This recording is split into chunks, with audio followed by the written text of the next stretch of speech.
Siempre con el foco puesto en lo que está sucediendo en Europa del Este, el conflicto entre Ucrania y Rusia y los efectos que está teniendo en la economía mundial. Hemos visto variados golpes a la economía planetaria, en el precio del petróleo, en el precio del trigo, en el precio del gas natural, la incidencia que esto va a tener en la inflación, por lo menos en nuestro país, y también el efecto que está teniendo y va a seguir teniendo en nuestros fondos previsionales, y también cómo se viene este año 2022 para los multifondos de las AFP. La discusión también en torno a pensiones, justamente para abordar todos estos puntos, estamos en contacto aquí en Mirada Económica, Canal 24 Horas, con Rodrigo Gutiérrez, gerente general de la consultora CIES. Rodrigo, bienvenido a Canal 24 Horas, ¿cómo te va? Andrés, ¿qué tal? ¿Cómo estás? Rodrigo, a ver, entremos inmediatamente en materia. Lo decía en la presentación, un escenario internacional más que convulso.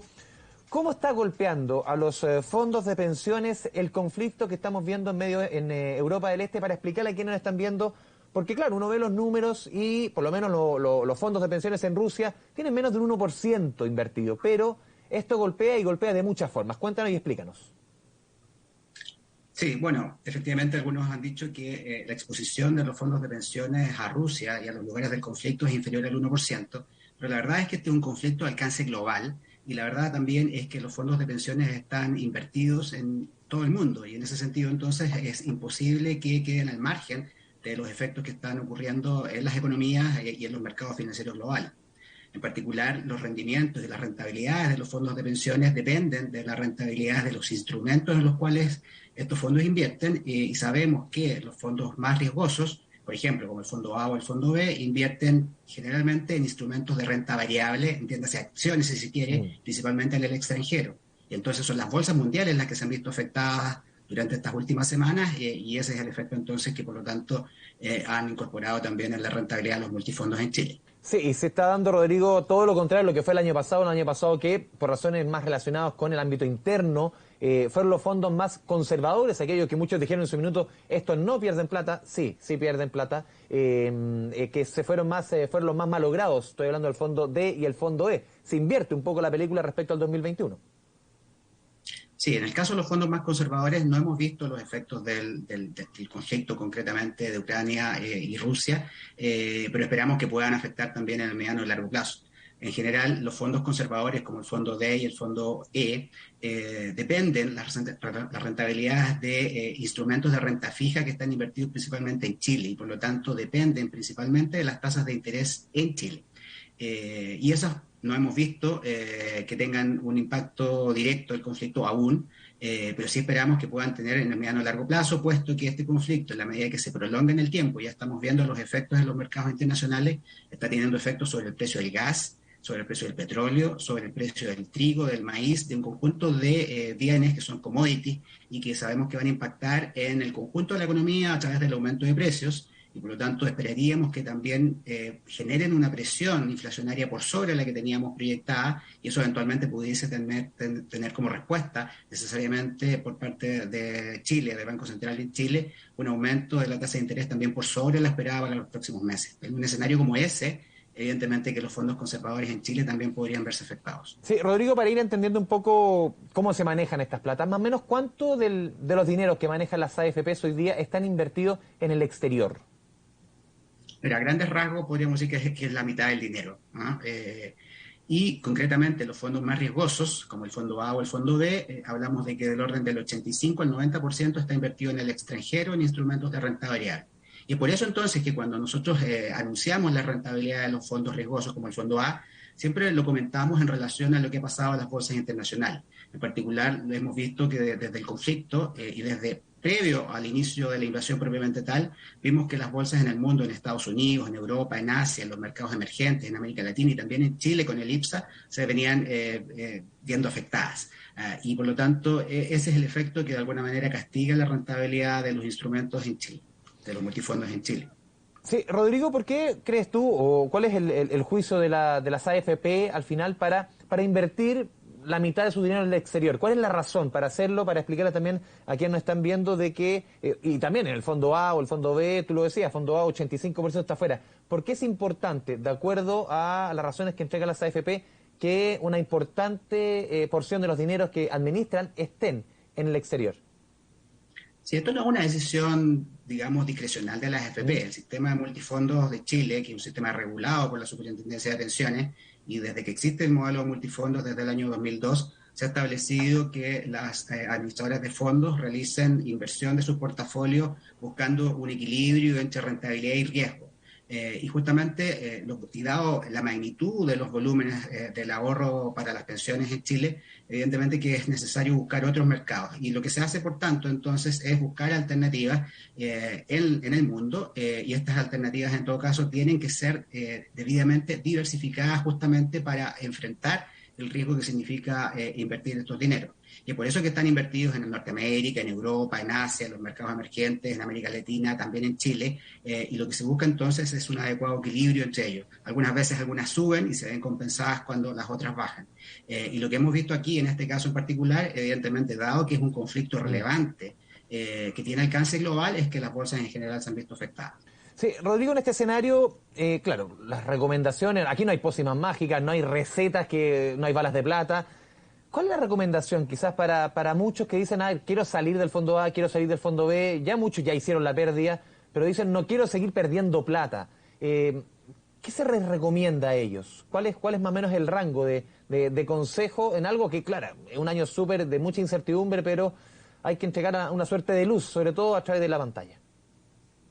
Sí, yo creo que la luz que uno puede dar en un escenario como este, que entendemos que es de legítima preocupación de las personas, porque la verdad es que los multifondos se han venido viendo afectados ya, no solamente ahora en el contexto del conflicto, sino que también en toda la pandemia desde el año 2020 e incluso antes en Chile, desde el estallido social a finales del 2019. Y por tanto hemos visto comportamientos que son bastante volátiles en un escenario de alta incertidumbre y particularmente donde hemos visto comportamientos extraordinariamente excepcionales como fue la caída del Fondo E durante el año 2020 recién pasado. Hemos dicho que son comportamientos y respuestas absolutamente fuera de lo normal, fuera de rango, fuera de lo esperado, totalmente para las expectativas de lo que entendemos todos como un fondo conservador. Pero en concreto, y para intentar responder esa pregunta que tiene que ver con entregar una señal, ¿verdad?, a los futuros pensionados, a todos los trabajadores que cotizan mes a mes para sus futuras pensiones, es que el ahorro previsional es un ahorro que sigue una lógica de largo plazo, es decir, por una persona joven que recién ingresa al mercado del trabajo, que tiene 25 años, estos ahorros van a ir acumulando rentabilidad durante un horizonte de incluso 40 años. Para una persona que está a medio camino en su vida laboral, le quedan todavía 20 años, o incluso quienes están más avanzados, 10 años. Y por lo tanto, son horizontes largos, y son en esos horizontes sobre los cuales entonces hay que evaluar la rentabilidad de los multifondos. Sí. Hay que darle una señal de tranquilidad en el sentido de que la evidencia empírica demuestra, los datos históricos y también la teoría, que las inversiones tienen rentabilidades positivas en el largo plazo. El Fondo A tiene una rentabilidad del 6% de su creación promedio anual, y el Fondo E también tiene una rentabilidad promedio del 3% promedio anual, de tal manera que hay que evaluarlo en esos horizontes. Sí, sí, si hacemos una recomendación, o tú decías, hay experiencia empírica, hay historia respecto a esto, los multifondos existen desde el año 2002, cumplen este año 20 años. ¿Qué otras experiencias han habido de desplomes, por ejemplo, del Fondo A, del Fondo B, que después terminan recuperando, más o menos para ir marcando un camino de que esto ha ocurrido otras veces? No estoy hablando de la guerra, sino que escenarios internacionales y que ha llevado a los multifondos a que se desplomen en un par de meses. Claro, lo que hemos visto en la caída no todo responde al conflicto bélico, pero escenarios así, en que ha caído fuerte el Fondo A, Fondo B, Fondo C, y después han terminado recuperándose. ¿Hay experiencia respecto a aquello? Sí, yo creo que hay un caso que es histórico y que es emblemático, que muchos recordarán el año 2008, en el contexto de lo que fue la crisis subprime. Los fondos de pensiones en Chile se vieron fuertemente afectados, una caída gigantesca del orden del 30-40%. Así es. Y la verdad es que tomó tiempo que se recuperaran, pero como te digo, en el horizonte de evaluación más largo que uno tiene que hacer, el Fondo A, por ejemplo, tiene una rentabilidad promedio anual del 6%, y por lo tanto quiere decir de que esas pérdidas que ocurrieron en el año 2008 finalmente se recuperaron en un horizonte, creo, si mal no recuerdo, de 2 años. Entonces, alguien dirá, bueno, pero ¿y qué pasa si yo estoy próximo a jubilar y no puedo esperar esos 2 años y por lo tanto me estoy viendo afectado? Y en ese caso, entonces, evidentemente que entendemos y empatizamos con la preocupación legítima de las personas que están viendo afectados sus saldos en momentos próximos a jubilar, y esos saldos se vieron afectados fuertemente durante el año 2021, concretamente las personas que estaban en el fondo E, por ejemplo, que fue noticia cuando nosotros comentamos incluso que a mediados del mes de octubre el fondo E llevaba acumulado una pérdida de casi el 20%. Vimos que en los últimos 2 meses del año este fondo recuperó parte de esa rentabilidad, de esas pérdidas, pero igualmente cerró el año con una pérdida del 13% y se está recuperando afortunadamente durante estos 2 primeros meses del año, pero todavía le queda bastante por recuperar. En ese caso, entendemos que las personas tomaron la decisión de postergar su trámite de jubilación, esperando entonces que sus saldos se vieran recuperados. Nosotros entendemos aquello, fue parte de las recomendaciones que nosotros también hicimos, pero también entendemos que en la decisión individual, familiar, más íntima de las personas también está el derecho de poder pensionarse. Rodrigo, hoy día si una persona revisa su cartola, si está en el fondo A o el fondo B, va a ver que todo lo que ganó el 2021 lo está perdiendo o lo perdió y con creces los primeros 2 meses del 2022. ¿Qué pasó en enero y febrero? Porque estamos hablando, claro, ¿hay alguna incidencia de un conflicto bélico en Europa del Este que todavía no se iniciaba? Se inició prácticamente los últimos días de febrero. ¿Qué pasó en enero y buena parte de febrero que llevó al desplome de los fondos más riesgosos? Sí, bueno, el fondo A, el fondo que, bueno, que es más riesgoso, tuvo una rentabilidad positiva durante el 2021, un 13%, y en lo corrido de este año, 2022, ya una pérdida prácticamente acumulada del mismo valor, un poco menos, el 12%. Y entonces, efectivamente, como bien tú dices, todas las ganancias del 2021 ya prácticamente se han perdido. ¿Qué ocurrió? Bueno, básicamente durante el primer mes hemos sufrido la alta incertidumbre producto de la pandemia, el avance de Omicron en el mundo que golpeó las bolsas, y durante el mes de febrero yo diría que ha sido el conflicto con Ucrania, porque el conflicto con Ucrania, si bien la invasión se dio el día 24 de febrero, la verdad es que los anuncios y el clima y la tensión y los mercados así lo anticiparon, demostró de que el fondo empezara a caer a partir de mediados de mes.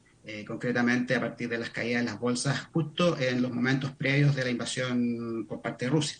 Yo diría que esos dos elementos combinados son los que han castigado fuertemente las bolsas y por lo tanto ha castigado también la rentabilidad del fondo A. A esto también hay que agregarle algo que no hemos comentado, que es el dólar. El dólar es la moneda de refugio en general para las distintas economías, en particular en Chile ha mostrado alta volatilidad. Recordemos que en el contexto de las elecciones presidenciales evidenciamos un alza en el precio del dólar por la alta incertidumbre que se quedó en evidencia, digamos, frente a, bueno, a lo que algunos agentes del mercado visualizaban o anticipaban como un riesgo. Sin embargo, el gobierno electo, una vez ya ganada la elección, digamos, efectivamente lo que ha hecho es incorporar un clima de bastante acuerdo, colaboración, un discurso mucho más moderado, el nombramiento de Mario Marcel como futuro ministro de Hacienda, el anuncio también de no apoyar un quinto retiro de fondos previsionales. En general, todos esos elementos han contribuido también a reducir el tiempo, el riesgo país.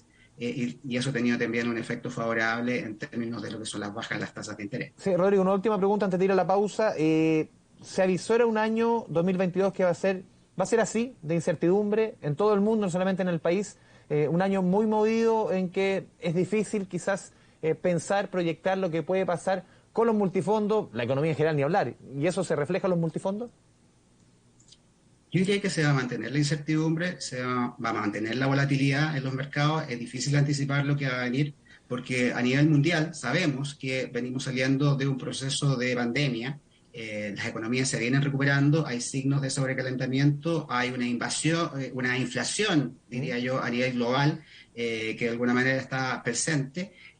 Por lo tanto, hay anticipadas alzas en las tasas de interés en los distintos mercados, pero este conflicto viene a agregar un elemento adicional, puesto que puede generar aumentos en los precios de ciertos bienes de primera necesidad que pueden impactar a nivel global también.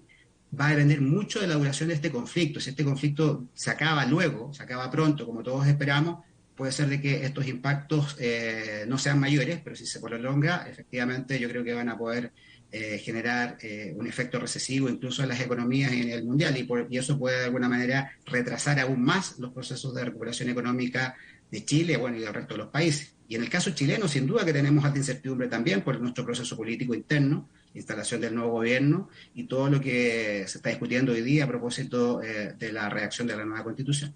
Sí, Rodrigo Gutiérrez, te pedimos que te mantengas en línea. Vamos a ir a la pausa aquí en Mirada Económica. Regresamos de inmediato en Canal 24 Horas.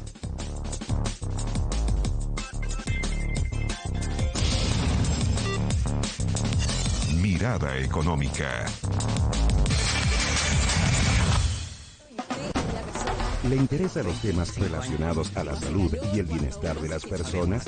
Este espacio es para usted. Información relevante y confiable sobre las principales patologías que aquejan a los chilenos y que da respuesta a sus inquietudes. El especialista responde. Lunes, 16:30 horas. Cerramos el día analizando lo de hoy y mirando lo que viene hacia adelante. Los invitamos todos juntos a tratar los temas que tanto nos interesan. De lunes a jueves, medianoche, con Matías del Río. Todo pasa en 24 horas. Mirada Económica. Seguimos en Canal 24 Horas, Mirada Económica. Estamos conversando con el gerente general de la consultora CIEDES, Rodrigo Gutiérrez. Rodrigo, a ver, tú lo mencionabas al comienzo, o por lo menos en la primera parte, respecto a las malas cifras que vimos el 2021 en el Fondo D y el Fondo D, que llevó a muchos chilenos a retrasar su jubilación, sencillamente a no jubilarse. Una caída respecto al 2020 muy importante. Pero hemos visto durante los primeros meses, por lo menos enero del 2022, que ya muchos chilenos se están jubilando. ¿Tiene relación con la recuperación del Fondo E o definitivamente esto tiene relación más que todo con la pensión garantizada universal, que asegura un piso que a muchos por lo menos les dio el empuje para jubilarse? Sí, como comentábamos hace un rato, durante el año 2020 y el 2021 fueron muchas las personas que tomaron la decisión de postergar el trámite de jubilación porque se estaban viendo enfrentadas a pensiones proyectadas inferiores probablemente a lo que ellos esperaban, y en un contexto de pandemia además. Y eso, por lo tanto, hizo tomar la decisión a mucha gente de postergar este trámite. ¿Qué ha pasado? Afortunadamente, durante los primeros meses de este año hemos visto que muchas personas han avanzado en pensionarse, y eso creemos que tiene distintas interpretaciones. Una de ellas es que hay muchas personas que venían postergando este trámite y tomaron la decisión de hacerlo legítimamente. Por lo tanto, hay una suerte de rezago, digamos, en esta decisión de un grupo de personas que venía postergando. Lo segundo tiene que ver con que el Fondo E mostró una recomendación durante los últimos 2 meses del año y por lo tanto las personas vieron que habían recuperado parte de sus pérdidas y por lo tanto podían acceder a una mejor pensión. Junto con ello, también hay un aumento en las tasas de interés que se utilizan para el cálculo de las pensiones.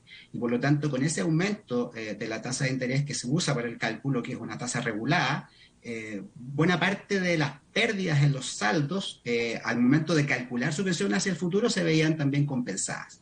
Y todo esto, además, nosotros creemos que puede venir alimentado o soportado también con la expectativa de que en aquel grupo que tendrá acceso a la pensión garantizada universal podría haber complementada su pensión.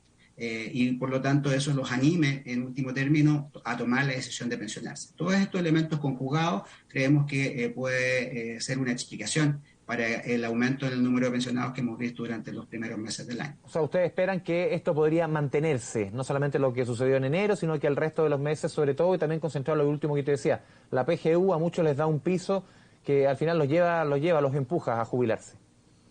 Así es, pero diría que el efecto principal tiene que ver con lo primero, porque tiene que ver con que hay un grupo grande de personas que postergó su trámite de jubilación y probablemente está sintiendo la necesidad de poder hacerlo. ¿Y por qué? El efecto de la PGU, la verdad es que para estos nuevos pensionados lo va a poder recibir efectivamente a partir de agosto. Recordemos que la PGU se está pagando para los quienes ya están pensionados y son beneficiarios del Pilar Solidario a partir de febrero. Y estos nuevos pensionados, por tanto, no van a recibir esa PGU sino hasta agosto. Entonces, más bien creemos de que es una señal, un incentivo a ver compensada su pensión en los próximos meses. Sí, Rodrigo, otro tema súper importante, ustedes han entregado cifras en los últimos días, tiene que ver, y que fue un reflejo un poco de la crisis económica, con las famosas cotizaciones previsionales declaradas pero no pagadas, las DNP. Para quien no entienda en la casa, son cotizaciones, y la ley lo permite, que el empleador no paga las cotizaciones pero las declara como tal y le da un espacio de 6 meses a ese empleador para después ponerse al día. Sobre todo esto se creó este instrumento en los años 80, en momentos de apreturas económicas, sobre todo para muchas empresas. Pero afortunadamente lo que estamos viendo es que cayó un 50% el 2021 el promedio mensual de estas declaraciones declaradas, bajo la redundancia, y no pagadas. ¿Por qué ocurrió tanto? Bajaron de 200.000 y fracción promedio mensual a 111.000. ¿Por qué fue tan fuerte? Bueno, la verdad es que en los tiempos de pandemia y concretamente el año 2000 y 2021, el empleo se vio fuertemente castigado. Recordemos que en los momentos más duros, en invierno del 2020, llegamos a incorporar una cantidad de trabajadores que perdieron el empleo del orden de los 2 millones, que luego se fueron recuperando. Evidentemente, muchas empresas cerraron, otras se tuvieron que acoger a los beneficios de la Ley de Protección al Empleo, y en ese contexto, entonces, la verdad es que se vio esta situación primero de pérdida de empleo y luego de declaraciones y no pago de cotizaciones por parte de las empresas. Lo que hemos visto luego a continuación, en la medida que la economía se ha ido recuperando, es que ha habido una recuperación del empleo formal, el pago oportuno y no atrasado de las cotizaciones previsionales, y también la necesidad de poder estar al día con el pago de las cotizaciones para poder verse beneficiados de la Ley de Protección del Empleo, que era un requisito justamente para acceder, era tener las cotizaciones al día. Así es. Y eso, sobre todo en este año ya 2022, que muchas de esas leyes, de esos proyectos no están actuando en nuestra economía, Rodrigo. Podríamos pensar que se deberían, ojalá así no ocurra, normalizar ese promedio que traíamos de 250.000 mensuales de estas declaraciones declaradas pero no pagadas, estas cotizaciones. El año pasado tuvimos 111.000, pero muchos decían esto tiene relación con la Ley de Protección del Empleo. ¿Debiesen subir este año o tú crees que se pueden mantener? Yo creo que este año, en la medida que la economía se normaliza, en general, todos estos indicadores debieran volver a lo que eran en los momentos previos de la pandemia. Eso es lo que uno debiera esperar. Pero yo diría que estamos en un escenario de alta incertidumbre. Como digo, hoy día las proyecciones de crecimiento económico, hoy día solamente el Consejo Fiscal Autónomo estaba diciendo que las proyecciones del Ministerio de Hacienda eran más optimistas. Sí. Que este 3,5%, aunque lo reconoció el ministro de Hacienda, que sobre todo después de lo que está sucediendo en Europa del Este, 2,5%, ahí estamos. Así es. Entonces, si esta recuperación económica no es tal, eso significa que la recuperación del empleo tampoco será tal, y en ese contexto entonces pudiese ser que las empresas se vean complicadas en el cumplimiento de las obligaciones del pago de cotizaciones en forma oportuna, más allá de la existencia o no de estos beneficios. Entonces, la verdad es que estamos en un escenario bastante incierto. Yo creo que el nuevo gobierno tendrá un gran desafío por delante si es que quiere contribuir a que la economía se recupere y las personas recuperen el empleo y podamos retomar nuestro ritmo de crecimiento, que es necesario para responder a las altas expectativas sobre derechos sociales que sabemos que será parte de la agenda de los próximos meses. Sí, por último, Rodrigo, lo vimos en la semana que las cifras del empleo que entregó el INE marcan un cierto estancamiento en la generación de empleo. Muchas autoridades les ha preocupado este número. Claro, se crearon 34.000 plazas de trabajo en el último trimestre. Si lo desglosamos por estacionalidad, serían solamente 6.000 empleos. ¿Sienten ustedes también en los números que la creación de empleo se estacionó en nuestro país? ¿Hay alguna razón para ello o creen que debiese reactivarse? Nosotros creemos que hay incertidumbre, insisto, he repetido bastantes veces esa palabra y no quiero ser majadero, pero en este contexto de que cuando creíamos superada la pandemia o que veíamos la luz al final del túnel, aparece Omicron.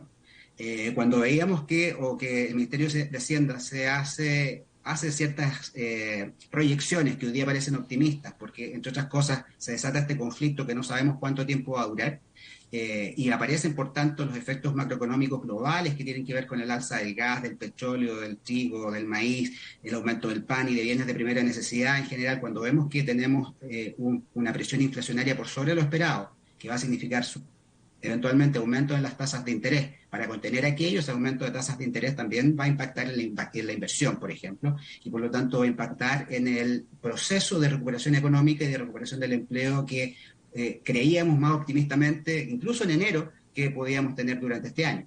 En ese contexto, yo diría que las decisiones de inversión, las decisiones de nuevos proyectos, por ejemplo, se pueden estar postergando, y eso podría estar explicando, entre otras cosas, esta ralentización del proceso de recuperación del empleo. Pero, evidentemente, es difícil saberlo, y es difícil también anticipar. Yo diría que, insisto, la duración de este conflicto yo creo que es determinante para poder visualizar cómo se vienen las próximas semanas y meses.